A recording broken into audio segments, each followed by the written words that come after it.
Olá, pessoal. Sejam muito bem-vindos à nossa análise de hoje. É muito bom ter todo mundo aqui com a gente explorando ideias complexas de um jeito direto. Bom, para começar, vamos imaginar a seguinte cena, tá? Um casal constrói uma casa. Eles colocam essa casa sobre alicerces super sólidos, literalmente à prova de qualquer tempestade. Só que, na pressa de se mudar, eles acabam não construindo um acesso para a porta da frente. Então, para entrar, eles simplesmente dão um pulinho e se puxam para dentro. Tranquilo, né?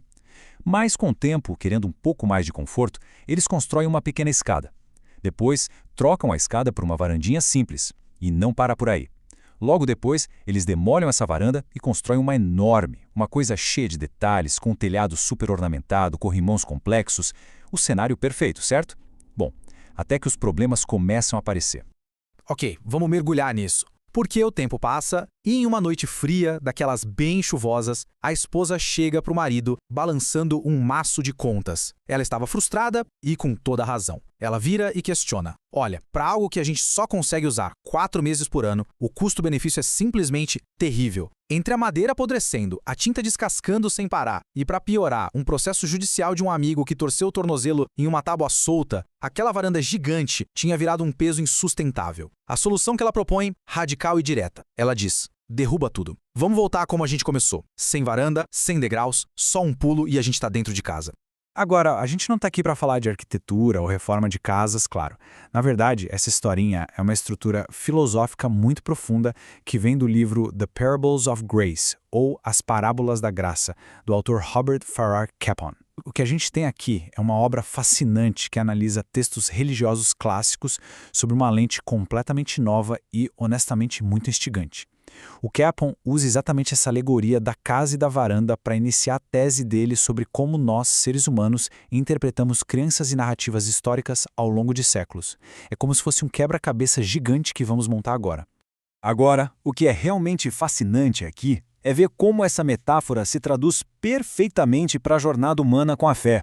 O Capon explica, de um jeito bem neutro e imparcial, que a casa representa a fé simples e segura. É aquele ato básico de confiar em uma premissa, sabe? Alicerces sólidos, sem complicação nenhuma. Por outro lado, a varanda e todos aqueles ornamentos malucos representam a teologia e as interpretações humanas. São as nossas tentativas, bem intelectuais, de tentar deixar a casa da fé mais atraente ou mais aceitável para os vizinhos. A varanda é cheia de detalhes, mas presta atenção nisso. Ela é puramente opcional e, acima de tudo, extremamente vulnerável à ação do tempo.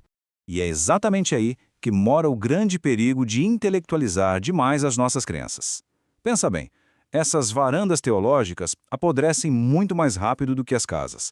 Todo esse trabalho de interpretação fica ali, exposto ao vento, ao clima da opinião pública, aos debates acadêmicos.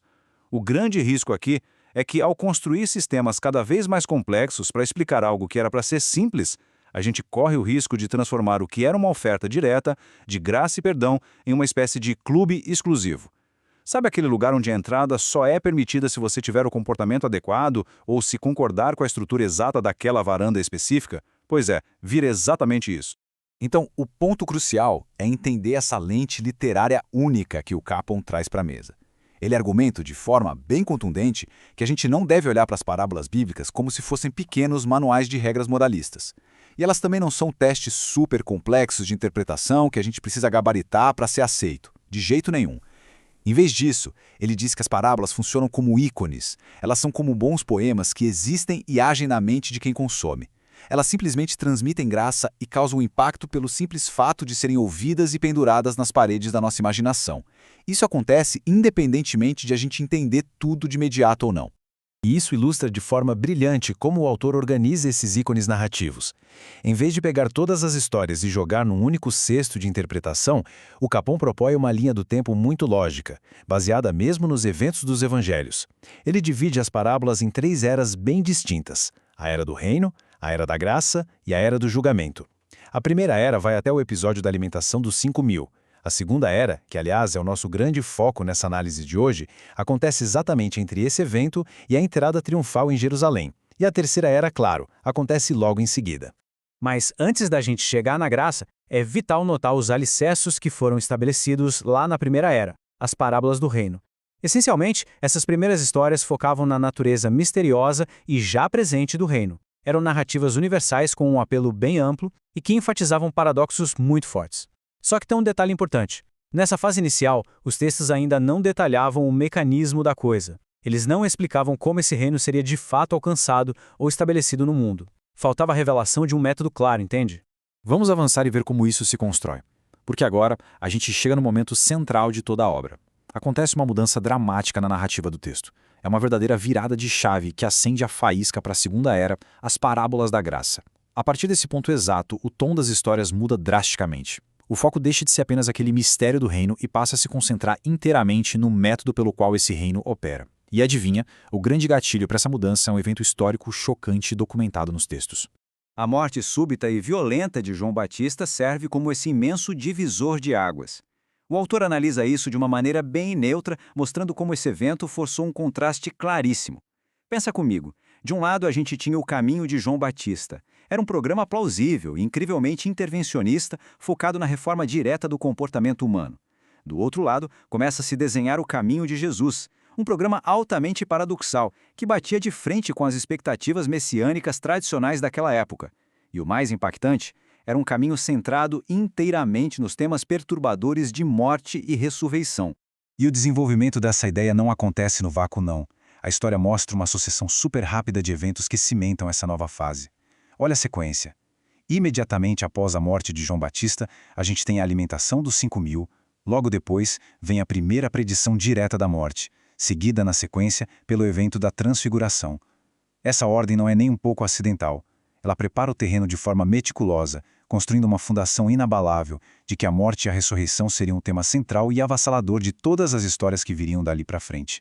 Isso nos leva a uma citação simplesmente poderosa do livro. O funcionamento do reino está misteriosamente, mas inseparavelmente, ligado ao seu êxodo. E o êxodo aqui, vale ressaltar, refere-se à paixão e à morte.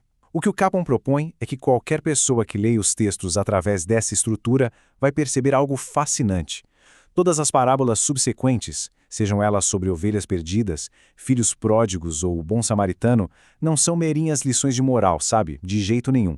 Elas são explorações profundas sobre o perder, sobre a morte e sobre um perdão totalmente inesperado e radical. É como se o mecanismo da graça exigisse necessariamente que algo se perca para poder ser encontrado. Para encerrar a nossa análise de hoje, fica aqui um convite muito poderoso para a nossa reflexão. Quanta varanda a gente tem construído ao redor das nossas próprias crenças essenciais? É muito louco observar como ideias tão simples e diretas, baseadas puramente em graça e não em merecimento, frequentemente ganham extensões complexas, regras super intrincadas e sistemas que acabam mais afastando do que acolhendo. O desafio permanece. Talvez em muitas áreas do nosso conhecimento e da nossa vida, menos varanda e mais foco naqueles alicerces fundamentais seja exatamente o que a gente precisa para não perder a beleza da mensagem original. Fica aí essa reflexão provocativa. Será que estamos complicando o que deveria ser simples? Até a próxima, pessoal!